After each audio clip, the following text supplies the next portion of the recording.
इस समय अगर मैं देखूं तो बोर्ड पे करीब 20-25 अननोन तो हैं ही सही, क्योंकि जितनी रस्सी हैं उन सब में टेंशन निकालनी है, और जहाँ जहाँ टच कर रहा है वहाँ सब नॉर्मल रिएक्शन निकालना है या कॉन्टैक्ट रिएक्शन निकालना है।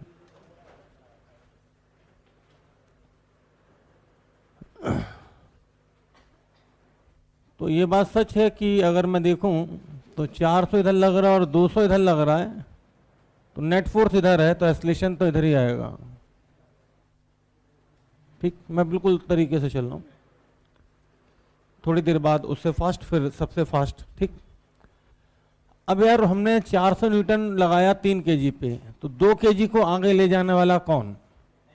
टेंशन, क्योंकि अगर बीच से रस्सी काट दें तो डेफिनेटली 2 केजी रह जाएगा। तो ये बात पक्की है कि 2 केजी को आगे ले जाने वाला टेंशन T1 ही है। हालांकि 2 केजी को खींचने के चक्कर में 3 केजी उतनी रफ्तार से नहीं चल पाएगा, इसलिए T1 3 केजी पे पीछे और 2 केजी पे T1 आगे। इतने में कोई दिक्कत? इतने में कोई दिक्कत? कुछ सोचो कि T1 2 केजी पे आगे लगा, अगर ये रस्सी कट जाती तो क्या 6 केजी आगे जा पाता? तो इसका साफ मतलब है कि 6 केजी के रेस्पेक्ट में टेंशन लगा होगा आगे, और बिल्कुल रस्सी चेंज टेंशन भी चेंज। जब तक रस्सी सेम रहती है टेंशन सेम रहती है। ठीक, रस्सी चेंज तो टेंशन भी चेंज, क्योंकि यहाँ पे अपनी रस्सी है मासलेस। कैसी रस्सी हम लोग कंसीडर करते हैं? मासलेस। हाँ, हर कोई कहे रस्सी की जगह रस्सा आ गया जिसका वेट है, तो फिर उस केस में हर पॉइंट पे टेंशन चेंज होगी, क्योंकि इनर्शिया ही फोर्स को या टेंशन को चेंज कर सकता है। अगर बीच में मास नहीं आ रहा तो यहाँ पे मैं धक्का मारा तो पूरा धक्का ट्रांसफर हो जाएगा वहां तक, लेकिन अगर बीच में मास आ तो नहीं ट्रांसफर हो पाएगा। क्यों? क्योंकि इस बेंच पे अगर मैं धक्का मारूं तो सबसे ज्यादा इसको लगेगा, उससे कम इन तक पहुंचेगा, उससे कम इन तक पहुंचेगा रास्ते में। क्यों? क्योंकि रास्ते में जैसे जैसे मास आता जा रहा है वैसे वैसे फोर्स कम होता जा रहा है। चलिए भाई, सिमिलर मैनर में इस पे T3 लगा, इस पे T4 लगा, तो यहां पर अगर मैं देखूं तो 4 तो टेंशन है और 5वां एस्लेशन, तो टोटल मिला के 5 अननोन। ठीक, ये बात सच है कि मैं यहाँ पे नॉर्मल की बात नहीं कर रहा हूँ कि इसमें नॉर्मल लगेगा 30, इसमें 20, इसमें 60, क्योंकि मेरा जो मोशन है वो हॉरिजॉन्टल डायरेक्शन में है, तो मैं वर्टिकल पे फोकस नहीं कर रहा हूँ। ठीक, मेरा जो मोशन है वो हॉरिजॉन्टल डायरेक्शन में है, तो मैं वर्टिकल पे फोकस नहीं कर रहा हूँ। क्योंकि अगर कोई पूछेगा कि हाँ 4 केजी बताओ कितना नॉर्मल लगा, तो मैं बता दूंगा 40, और 4 केजी वाई डायरेक्शन में इक्विलिब्रियम में कम से कम, ट्रेन हवा में नहीं चल रही। सही है ना, जमीन फाड़ के अंदर जा रहा है। अब मुझे एक फार्मूला पता है सिर्फ पूरी फिजिक्स में अभी तक, F बराबर एम ए, एफ नेट बराबर एम ए। अब नेट किसे बोलते हैं? किसी ने 30 इधर लगाया और किसी ने 20 इधर लगा दिया, तो नेट कितना? 10। कहने का मतलब इधर 300 और इधर 200, तो नेट 100। तो बताओ, अगर मुझे पहले ब्लॉक की इक्वेशन लिखनी पड़े तो 400 आगे T1 पीछे, तो मैं इक्वेशन लिखूंगा 400 माइनस T1 बराबर नेट फोर्स बराबर मास इनटू एस्लेशन। अरे यार अंकल, सब बता दूंगा। ठीक, मैंने क्या कहा पहले, ट्रेडिशनल तरीके से, नहीं तो फीलिंग नहीं आती है। ठीक, जब बेसिक जरूरत पड़ेगी तो ये काम आएगा। ठीक, कहने का मतलब यहाँ पे मैं पहले एक एक ब्लॉक की एफबीटी बनाएंगे, ठीक, फिर उनको सॉल्व करेंगे। बाकी मेथड मैं बता दूंगा, मुझसे ज़्यादा नहीं जाता हो तुम्हें। ठीक, ध्यान दो, 400 आगे T1 पीछे, 400 आगे T1 पीछे, और उसके बाद भी ब्लॉक जा रहा है आगे, तो इसका मतलब है कि आगे वाला फोर्स बड़ा होगा। तो नेट फोर्स कितना हुआ? 400 इधर लगता, इधर कुछ 200 लगता, तो हम लिखते 400 माइनस 200 बराबर एम ए। तो 400 माइनस T1 बराबर एम ए। कोई दिक्कत? आगे देखिए भाई, 2 केजी पे लोग क्या करते हैं, अलग अलग ब्लॉक बना के एबीडी बनाते हैं। ठीक, 2 केजी पे T1 आगे T2 पीछे, लेकिन फिर भी ये ब्लॉक आगे आ रहा है, तो बताओ बड़ा कौन?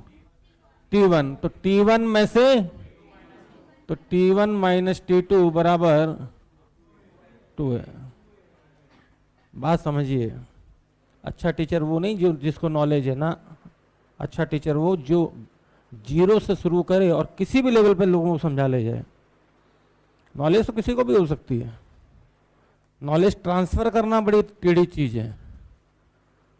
नॉलेज को ट्रांसफर करना बड़ी टेढ़ी चीज है। नॉलेज तो सबको सेम ही होती है, ऐसा नहीं है, कोई दिक्कत इतने में। ठीक, अच्छा बताओ 6 kg का सिस्कमाल, ये पहली बार 11 पढ़े, 6 kg का इक्वेशन लिखनी हो तो कैसे लिखें? T2 माइनस T3 बराबर, बिल्कुल सही जवाब आपका, T2 माइनस T3 बराबर 6A, क्योंकि इन दोनों की लड़ाई में T2 बड़ा होगा, क्योंकि एस्लेशन तो इधर ही आएगा। एस्लेशन इधर क्यों आया? क्योंकि टोटल 400 इधर लग रहा है, इधर 200 लग रहा है, तो उधर भागेगी गाड़ी जिधर 400 है। 4 kg का बोल दो भाई, T3 माइनस T4 बराबर 4 है जी, यहाँ 4 kg का मास। और फाइनली T4 माइनस 200 बराबर 5 है। तो पुराने जमाने में, आज भी एलन का मॉड्यूल देखोगे तो यही क्वेश्चन है, ऐसी ब्लॉक की एबीडी बना बना के। अगर मैं इन सबको ऐड कर दूं, अब T1 T1 कट जाएगा, T2 T2 कट जाएगा, T3 T3 कट जाएगा, T4 T4, तो इधर बचेगा, मैं डायरेक्ट 200 नहीं लिख रहा हूं, 400 माइनस 200, और उधर आ जाएगा 20A। तो यहां से मैं देखूं तो A की वैल्यू 10 आ जाएगी। अब ऐसे ही होता था, 5 इक्वेशन है, 5 अननोन, तो कैसे सॉल्व करेंगे? अब इस 10 को अगर मैं यहां रख दूं, इस 10 को यहां रख दूं, तो क्या आप मेरी मदद करेंगे? T1 उधर चला जाएगा, 30 इधर आ जाएगा, तो T1 आ जाएगा 400 माइनस 30, 370। अब इसको T1 को यहां रख दो, 370 यहां भैया, और T2 उधर ले जाओ, 20 को इधर ले आओ, तो 20 को इधर लाओगे तो 370 में से 20 माइनस करोगे 350। सामने देखना भाई जो लोग पहली बार पढ़ रहे हैं। फिर 350 को यहां रख दो, और यहां पे 10 रखोगे तो ये 60 हो जाएगा, और T3 को उधर ले जाएं तो T3 उधर ले गए, और इधर लाए तो इधर 60 घट गया, तो T2 में से 60 घटा दें तो T3 हो जाएगा कितना? 290। T4 तो मैं यहां से भी निकाल सकता हूं, यहां से T3 रख के भी निकाल सकता हूं, यहां से भी निकाल सकता हूं, तो T4 आएगा 250। ठीक, तो पुराने जमाने में लोग ऐसे ही किया करते थे। जमाना था 1980 के, जब मैं पैदा हुआ था तब की बात। जमाना चेंज हुआ, मेथड भी चेंज हुए। तो अब मैं बात करता हूं एक मेथड की, जिसको लोग बोलते हैं कंसेप्ट ऑफ सिस्टम बाउंड्री, जो अंग्रेज होते हैं। ठीक, मैं बोलता हूं झोला छाप मेथड। क्या बोलता हूं? शुद्ध हिंदी में लिखूंगा, झोला का मतलब बैग, झोला शायद मैंने सही लिखा होगा हिंदी में।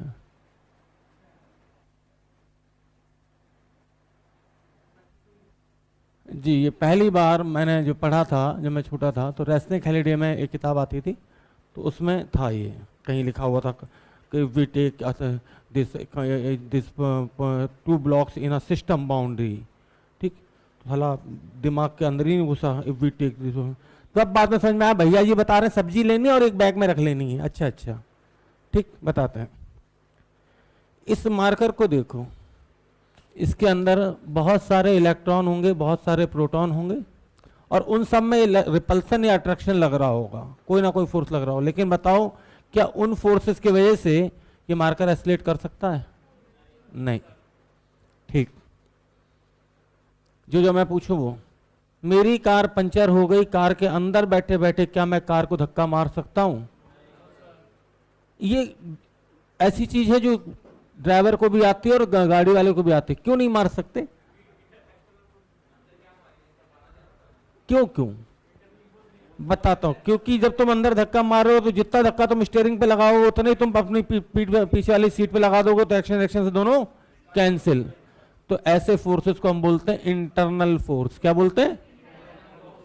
ठीक, जैसे तुम कार के बाहर उतरे, अब कार के अंदर वाले लोग खूब करते रहे ऐसे ऐसे, कार हल्की फुल्की हिलेगी लेकिन एस्लेट नहीं करेगी। 4 लोग बाहर से आके धक्का मारे, अब उस कार के लिए, कार को अगर मैं सिस्टम मान लूं, सिस्टम का मतलब कार को एक झोला मान लूं, और तुमने बाहर से धक्का मारा, अब कैसा हो गया? External force. तो याद रखिएगा, चीजें एक्सटर्नल फोर्स की वजह से एस्लेट करती हैं। अब सवाल उठता कौन इंटरनल कौन एक्सटर्नल? तो जहां तक तुम सिस्टम मान लो, ये पूरा सिस्टम मान लूं तो 200 और 400 एक्सटर्नल। लेकिन अगर मैं सिर्फ इतना ही सिस्टम मानूं, इतना, तो T4 इंटरनल, लेकिन T3 और 200 एक्सटर्नल।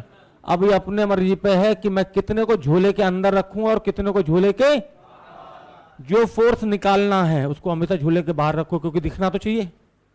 और जो फोर्स नहीं निकालना है, जिसकी शक्ल नहीं देखना चाहते हो, जिससे कोई मतलब नहीं है, उसको हमेशा झोले के अंदर। जिसको नहीं देखना चाहते उसको झोले के बाहर रखोगे, अंदर रखोगे? जिस सामान की जरूरत नहीं है उसको बैग के अंदर या बैग के बाहर? अंदर ना। और जिसकी जरूरत है, जिसको निकालना चाहते हो, जिससे वैल्यू चाहिए, उसको झोले के बाहर। भैया एक जगह था, हमने एक दुकान पे गए, हमने कहा 3 किलो तो आलू दे दो, 2 किलो भिंडी दे दो, 6 किलो प्याज दे दो, 4 किलो टमाटर दे दो, 5 किलो मटर दे दो, और उठा के बैग में रख दिया। बैग को यहां रख दिया बाहर। डेफिनेटली भिंडी भिंडी और भिंडी टमाटर में नॉर्मल एक्शन लग रहा होगा, टच कर रहे हैं तो लगेगा, काय की फिजिक्स। ठीक, आलू बोल रहा होगा भिंडी से तो खिसक, टमाटर उसको ऊपर चढ़ा बैठा होगा। क्या उन सब फोर्सेस की वजह से मेरा झोला जो मैंने बाहर रखा था चल के सड़क पे पहुंचा? क्यों नहीं पहुंचा?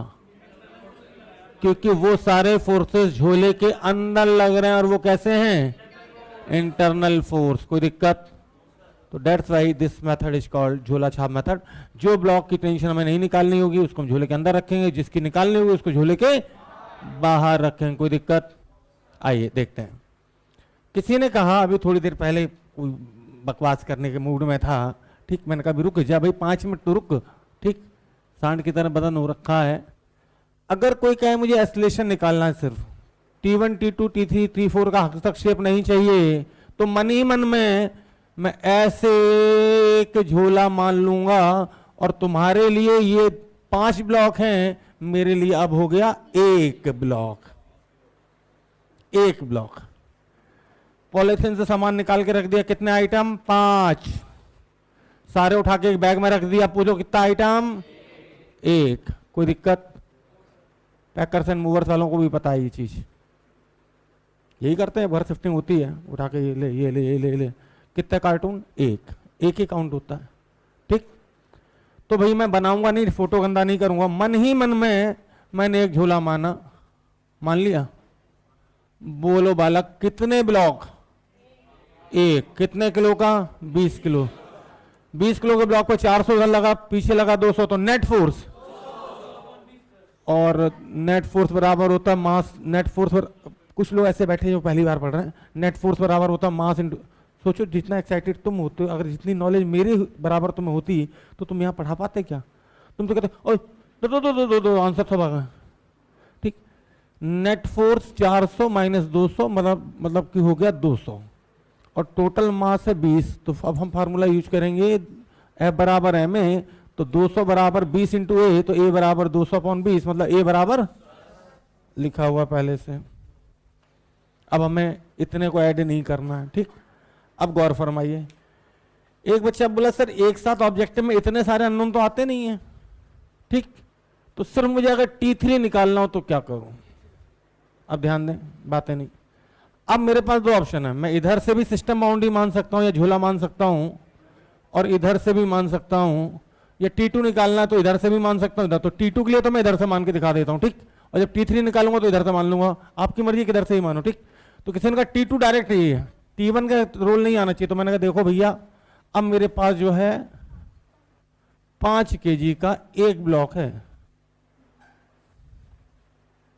400 इधर, T2 इधर, उसके बाद भी एस्लेशन तो हम पहले ही निकाल चुके हैं 10। तो अब मैं क्या लिखूंगा बोलो? 400 माइनस T2 बराबर 5 इंटू 10। फिर मैं इसको इधर लाऊंगा तो T2 सीधे आ जाएगा मेरा 350। कोई दिक्कत? कोई दिक्कत? सही है। किसी ने कहा नहीं नहीं सर यार, आप मुझे तो डायरेक्ट T3 निकाल के दिखा दो। तो चूंकि मैंने, आपकी खुद की मर्जी है, आप चाहो तो T2 के केस में भी सिस्टम इधर से मान सकते हो।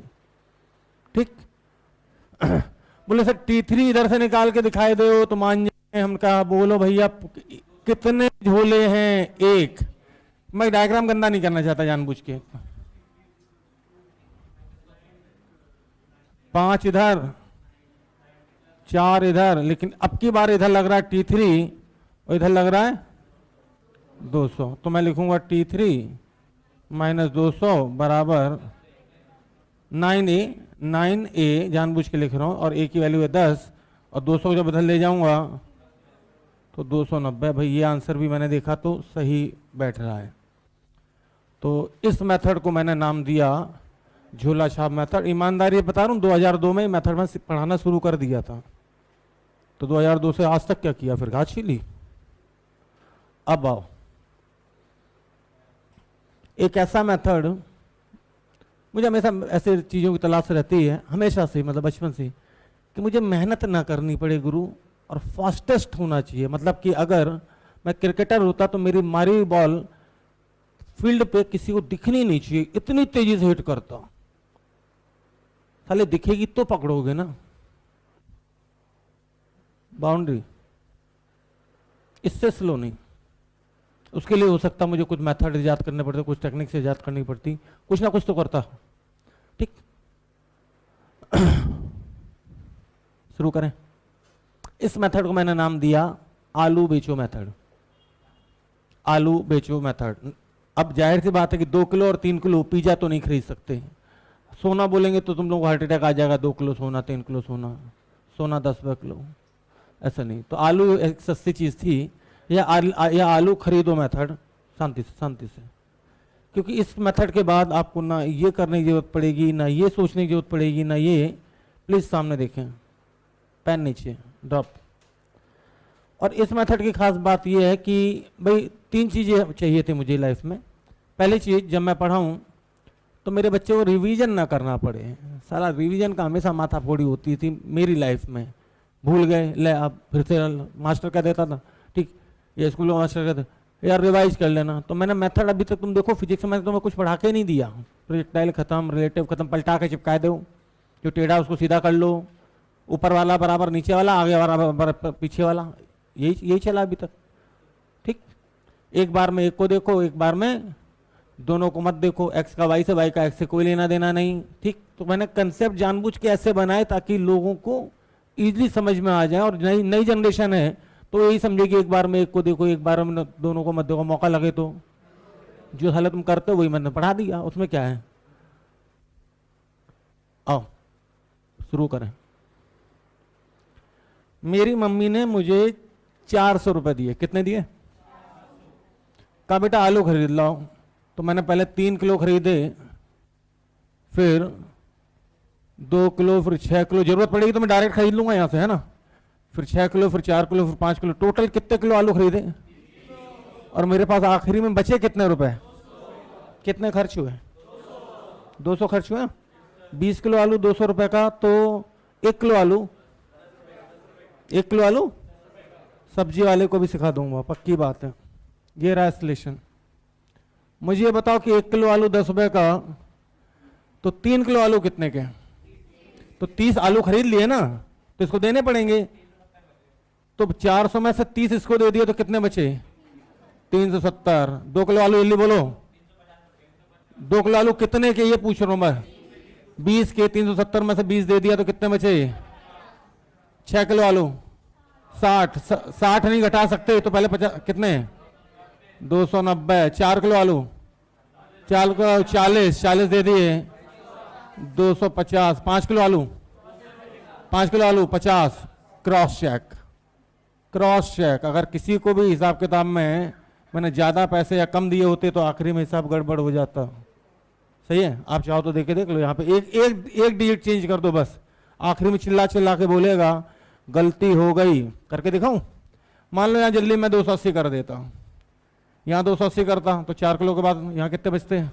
240। फिर 5 किलो जब खरीदता तो 50 देने होते, तो मेरे पास बचते 190, लेकिन बचने चाहिए कितने? 200। तो मुझे हमेशा एक ऐसा मेथड चाहिए था जिस फास्टेस्ट हो। इससे फास्टेस्ट कुछ भी नहीं, रिवीजन ना करना पड़े। दूसरी चीज। तीसरी चीज, अगर बच्चा गलती कर दे तो सवाल में गलती करते ही सवाल चिल्ला के बोले अब गलती कर दिया नालायक मूर्ख इंसान, मैं अब सही कर देता हूं। ध्यान दीजिएगा 1 मिनट, सामने देखते रहिए। ये होता है बच्चे के दिमाग के अंदर, ये होता है कॉपी में। अरे कराओ तुम नोट जीरोक्स मेरे। किसी ने कहा सर डायरेक्ट चाहिए T3, डायरेक्ट। अब उल्टा खेलना सीखो, मैं आलू बेचने वाला हूं, बेचने पे पैसे मिलते हैं और वो कुछ ना कुछ पैसे लेके ही बैठता बेचारा, सब्जी की दुकान बैठेगा। तो आलू वाला हूं, 10 रुपए किलो आलू बेच रहा हूं, 200 रुपए आलू थे मेरे पास, 200 रुपए थे पहले से, 5 किलो आलू बेच दिए तो कितने हो गए 250, 4 किलो आलू और दे दिए तो मेरे 40 मिल गए, अब कितने हो गए 290, 6 किलो आलू और बेच दिए तो अब मेरे 60 और मिल गए 350, 2 किलो आलू और बेच दिए तो 370 और 3 किलो और बेच दिए तो लेफ्ट से भी खेल सकते हो, राइट से भी खेल सकते हो, ठीक। और रही बात बीच में खेलने की, वो भी खेल के दिखा देते हैं। ध्यान देना भाई, एक सज्जन आए बोले सर डायरेक्ट T3 चाहिए, मैंने कहा एक ही झटके में कितने खरीद लूं, 3 और 2 5 और 6 11, 11 किलो का 110 घटाया, सीधे आंसर। कोई दिक्कत? जरूरी नहीं है कि एक एक करके पहुंचो। किसी ने कहा नहीं नहीं सर मुझे सीधे T2 चाहिए, तो 3 और 2 5, 400 में से सीधे 50 घटाया। कोई दिक्कत? कोई दिक्कत? किसी ने कहा ना पीछे से खेलना तो मैं आलू बेचने वाला बन जाता हूं, बात तो ही है, ठीक। किसी ने कहा 5 किलो आलू बेचने के बाद मेरे पास कितने आएंगे, तो 50, यहां तक पहुंचना है।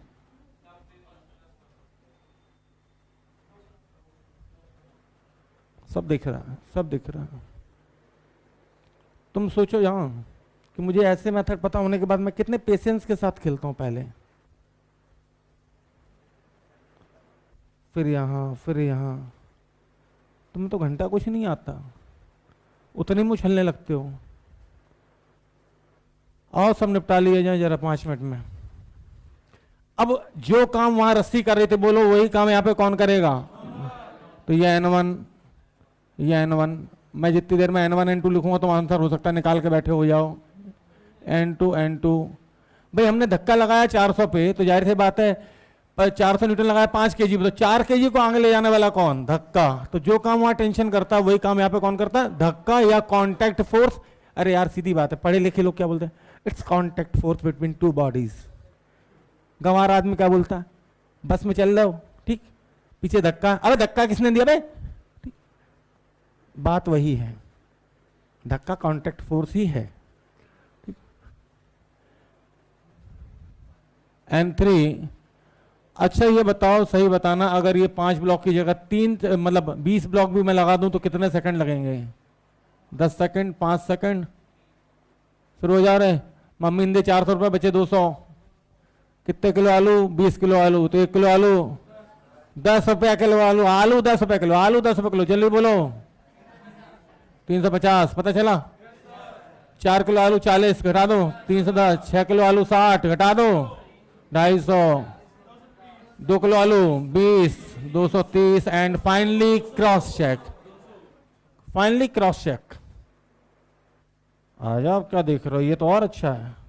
400 रुपए दिए, मम्मी ने आलू खरीद ला, आखिरी में बचा घंटा, घंटा कुछ बचा ही नहीं मेरे पास, 0 है, सही है। तो 400 रुपए के 20 किलो आलू, तो अरे आलू महंगा हो गया, 20 का रेट हो गया भैया, चलो शुरू हो जा 20 के रेट से। 20 चौको 80, 400 में से 80 गया तो पक्का 120 जाएगा भाई, पक्का। कोई ऐसा तो नहीं बैठा यहाँ पे जो कहे ससुरा समझ में नहीं आ रहा है, 20 रुपए का 1 किलो आलू, तो 4 किलो 80 का कैसे, और 80 घटाने के बाद 400 में से 80 घट गया तो 320 कैसे? कोई है तो नहीं भैया होनारा? एक आध मिल जाते हैं कभी ऐसे भी होनार। कल्याणी समझ में आ रहा पूरा?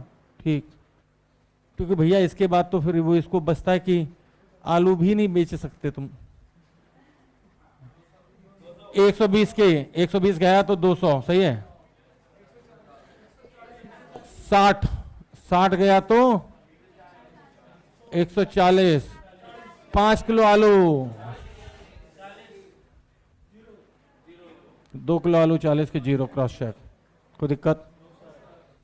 अब ऐसे करके एलन के मॉड्यूल में था ही सवाल, बच्चा कहता बहुत टफ सवाल, वेरी टफ क्वेश्चन। मैं बात टेढ़ा टेढ़ा, तो मुझे तो इससे मतलब ही नहीं, मुझे तो अपने 20 से मतलब है, हाँ है ना। मम्मी ने 20 रुपए दिए, कितने किलो आलू? कितने किलो आलू? 10। तो एस्लेशन मत बोला करो। आलू 2 रुपए किलो, 2 रुपए किलो, 2 रुपए किलो, तो 1 किलो आलू 2 रुपए का 20 गया तो 18, 4 गया तो कितना? 14, 6 गया तो 8, और 8 में से 2 क्रॉस चेक, गलती करके तो देखो, गलती करते ही आखिरी में हिसाब गड़बड़ आ जाएगा, कोई दिक्कत? आ जाओ भाई। 120, ये टोटल कितना है? 30। एस्लेशन 4 रुपए किलो आलू, 4 रुपए आलू, 4 रुपए आलू, 4 रुपए, बोलो 60 पे तो यहीं घुस गए, जल्दी बोलो। 60 बचे 20, कोई दिक्कत? रेजो की शीट में कसम से ऐसा सवाल है घटिया, बस यहाँ पे 35 जगह एफ लिखा है, एफ, और पूछते हैं यहाँ नॉर्मल ज्यादा या यहाँ? अबे गधे घटिया इंसान, जो आलू ज्यादा पहले खरीद लेगा तो उतना कम पैसा बचेगा ना। तो सोचो कि यहाँ नॉर्मल पूछते हैं, N1 इज ग्रेटर, 4 ऑप्शन दिए वहां पे। IIT की सीट है, मुझे ITI की भी नहीं लगती ढंग से। N1 is greater than N2, N2 is greater than N1, बोलो N1 बड़ा आएगा कि N1 बड़ा आएगा? पहले आलू खरीदो, उसके बाद ज्यादा पैसे बचेंगे। सही है, कहने का मतलब है फिजिक्स की भाषा में समझो, जिसके से मास जितना ज्यादा आ जाएगा रास्ते में, उतना फोर्स कम होता चला जाएगा। यही हो रहा है यहाँ पे, देखो गौर से। सही है, और ये तो मैं यहाँ करके दिखा दूं, यहाँ पे किक मारूंगा, सबसे ज्यादा झटका इनको लगेगा, उससे कम इनको लगेगा, उससे कम इनको लगेगा, सबसे कम आखिरी वाले को लगेगा, क्योंकि रास्ते में जैसे जैसे मास आता जाएगा वैसे वैसे फोर्स घटता चला जाएगा। कोई दिक्कत? वैसे N1 की वैल्यू बता सकते हो क्या? ओए है, 7 रुपए किलो आलू 5 है, 7 किलो आलू 5 में तो 25, और यहाँ पे 25 घटा 10। ओहो, आलू सस्ता हो गया, 1 रुपया किलो आलू, एक के हिसाब से 8, बोलो बोलो।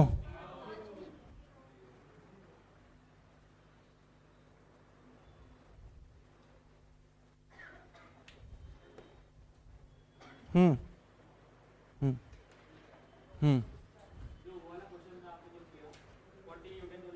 वो उसमें हवा में उठ जाएगा, ठीक, लेकिन ये मानते हुए कि मैंने नीचे चिपका रखा है, क्योंकि मुझे सवाल बनाना था।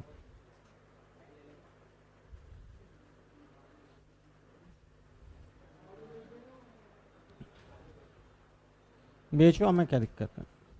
झोला छाप, आलू खरीदने जाओ तो झोला साथ लेके जाना। तो समझ में आया भैया, इंटरनल फोर्स कौन सा और एक्सटर्नल कौन सा? जिसको हम झोले के अंदर रख लेंगे वो इंटरनल, और जिसको हम झोले के बाहर रखेंगे वही एक्सटर्नल बन जाएगा। गाड़ी के अंदर हम बैठे हैं, गाड़ी पंचर होगी, धक्का मारोगे तो इंटरनल, और हम ही उतर के बाहर आ जाएं तो गाड़ी के लिए बाहर से मारने तो एक्सटर्नल। ठीक,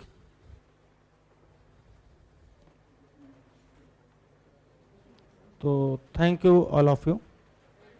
फोटो मैं ग्रुप में डाल दूंगा, वैसे भाई साहब डाल चुके होंगे। हाँ जी,